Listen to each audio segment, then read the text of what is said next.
चाय। देखिए भाई, क्या सोचा है फिर हरीश? कैसे करते हैं माँ बाप। जी चाचा जी। जी चाचा जी नहीं, अपने बारे में क्या सोचा है ये बताओ। तुम्हारे बड़े भाई पढ़ लिख के अमेरिका में सेटल हो गए, बहन की शादी हो गई, वो ससुराल चली गई। अब तुमने अपने फ्यूचर के बारे में कुछ सोचा है या नहीं? अगर कोई काम धंधा नहीं करोगे तो शादी कैसे होगी तुम्हारी? चाचा जी जरूरी थोड़ी कि हर आदमी शादी करेगा ही करेगा। क्यों, क्या मुझे अपने पोते पोती का मुंह नहीं देखना? माँ, बड़े भाई के बच्चे भी तो आपके पोता पोती है ना। देखा भैया, जब भी इसे कुछ कहती हूँ तो ये जवाब देता है ये। तुम्हारे हिसाब से पढ़ाई लिखाई काम धंधा ये सब बेकार है? बेटा तुम्हारे पिताजी ने ये संपत्ति जोड़ी है इसलिए ऐसा बोल रहे हो।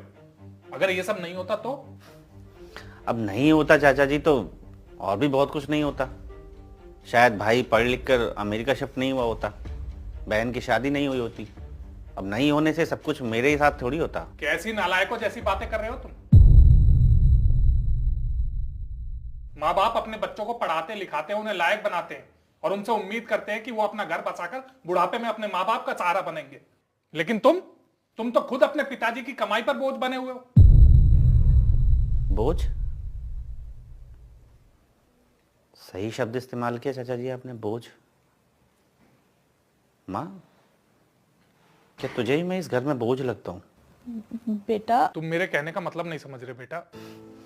अब समझने की क्या जरूरत है चाचा जी, मतलब तो साफ है।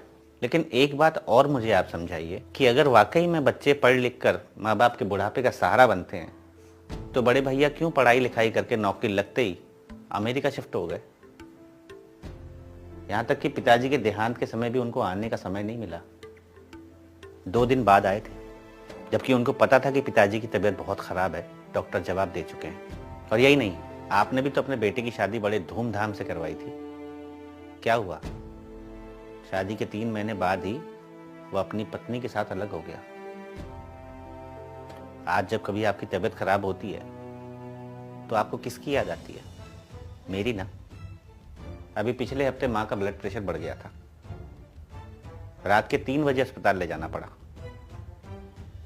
सोचिए, अगर मैं भी ऐसे ही कहीं बाहर होता तो क्या होता।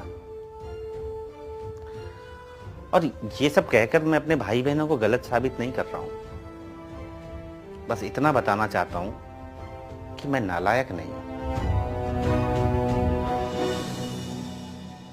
और अगर पढ़ाई लिखाई काम धंधा और शादी करने के बाद औलादें ऐसे ही माँ बाप से अलग हो जाती हैं ना, तो मुझे नहीं करनी शादी, नहीं करनी पढ़ाई लिखाई।